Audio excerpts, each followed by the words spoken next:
అక్కడ రంగరాజన్ ఉండేవాడు కదా అప్పుడు మంత్రి, తర్వాత ఆయన తీసి దొబ్బారు. అదే సోడా బుడ్లు పెట్టి సోడాలు ఇసిరేసి కొట్టాలని చెప్పి అంతా స్కెచ్ చేసుకున్నాడు. సరే చూద్దాంలే, అప్పటికి నాకు సిఆర్పిఎఫ్ వచ్చేసింది అనుకుంటే ఇంకో 4 కేసులు పెట్టాడు, ఏది అరెస్ట్కి. మళ్ళీ ఆ 4 కేసులకి మళ్ళీ కోర్టుకి వెళ్ళి దానికి మళ్ళీ స్టే తెచ్చుకుని ఇంకో 2 నెలలు పట్టింది. మళ్ళీ వస్తానంటే ఇంకో 4 ఎడతాడు. ఈ బ్లేడర్ ఖర్చులు ఎందుకురా నాయన మనకి. అది ఏంటిది హోల్ అది హోల్కి రకరకాల భాష ఉంటుంది. ఆ భాష నేను మాట్లాడకూడదు ఈ పొజిషన్లో. సో అర్థమైన వాడికి అర్థమైన. సో ఎందుకులే అని చెప్పి నేను రావడం కూడా మానేశాను. అంతా పోయించా వాడిని. నాకు వాటిని సపోర్ట్ ఉన్నాడు. అప్పుడు 2 years ఒంటరి పోరాటం చేశా. నాకు ఇప్పుడు నా పార్టీ సపోర్ట్ అవసరమా? నాకెందుకు సపోర్టు? నాకు లేదని మై సన్స్ ఎందుకు బాధపడతారు? దేని బాధపడతారు? రఘురామకృష్ణరాజు ఒంటరి. I feel proud. నాకు నచ్చిదే ఒంటరి పోరాటం. జగన్మోహన్ రెడ్డిని ఓడించాలనే ఏకైక లక్ష్యంతో పోరాడా. ఆ పోరాటంలో కొందరు కలిశారు.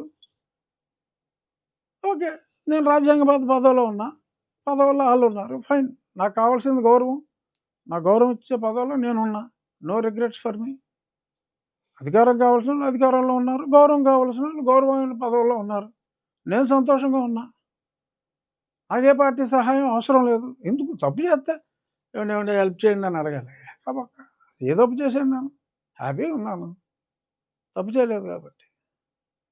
సో వాళ్ళు అదొక ప్రయత్నం.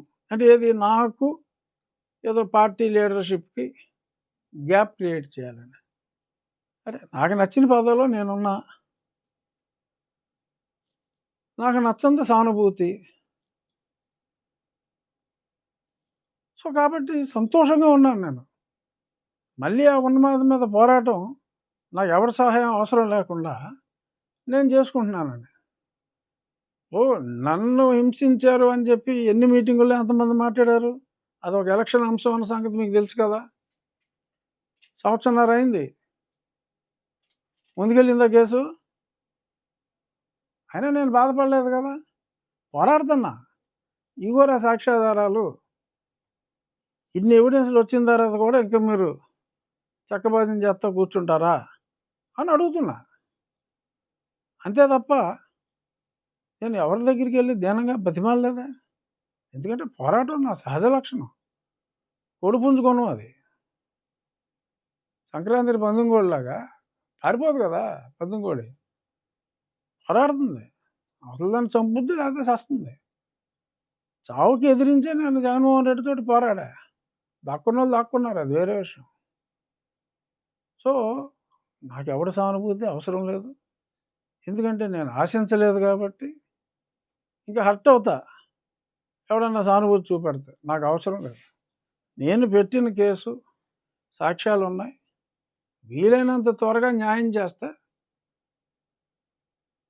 పోలీసు వ్యవస్థ మీద, పరిపాలనా వ్యవస్థ మీద ప్రజలకు నమ్మకం పెరుగుతుంది. ప్రజలకు నమ్మకం పెరగకపోతే, ప్రజల నమ్మకాన్ని పోగొట్టుకుంటే భవిష్యత్తు కొంచెం కష్టం అవుతుంది. ప్రజలకు ఆ భరోసా ఇవ్వాలి అనేది నా ఉద్దేశం. తప్పకుండా ఈ ప్రభుత్వం, ఎందుకంటే నేను బయట ఉన్నాను, నేను ప్రభుత్వంలో లేను. సో కాబట్టి చెప్తున్నాను, తప్పకుండా ఈ ప్రభుత్వం ఆ విషయంలో భరోసా ఇస్తుంది అన్న విశ్వాసం నాకుంది.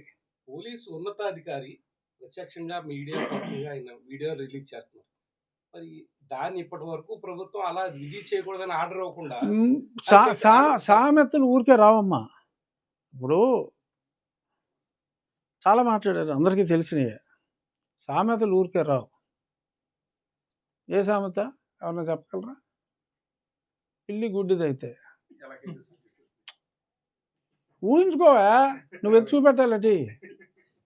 సో సామెతలు ఊరికే రావు. డెఫినెట్గా అలాగని చూస్తూ ఊరుకోదు ఏ ప్రభుత్వం. నియంత్రించలేదు కదా సార్ ఇప్పుడు వరకు మీ మీద ఆరోపణలు. శిశుపాలుడు 100 తప్పులు చేస్తే గాని శ్రీకృష్ణుడు శిశుపాలుని సంహరించలేదయా. ఎందుకంటే శిశుపాలుడి తల్లికి శ్రీకృష్ణుడు మాటిచ్చాడు. ఒరే 100 తప్పుల వరకు ఇట్స్ ఓకేరా అని. అలాగా ఒక్కొక్కడికి ఒక్కొక్క సాచురేషన్ పాయింట్ ఉంటుంది. ఆ సాచురేషన్ పాయింట్ ఇంకా రాలేదేమో మా ప్రభుత్వానికి. చూద్దాం. చూద్దాం. ఎందుకంటే that is the administrative capability of the governance or the government. So చేయకపోతే ఏమవుతుంది? నాకేమైనా నష్టం ఉందా వ్యక్తిగతంగా? మీ ఇమేజ్ ని బేస్ చేస్తూ మాట్లాడారు కదా కాదు. సార్. దాని మీద మరి అత్యున్నత పదవిలో ఉన్నారు. రాష్ట్ర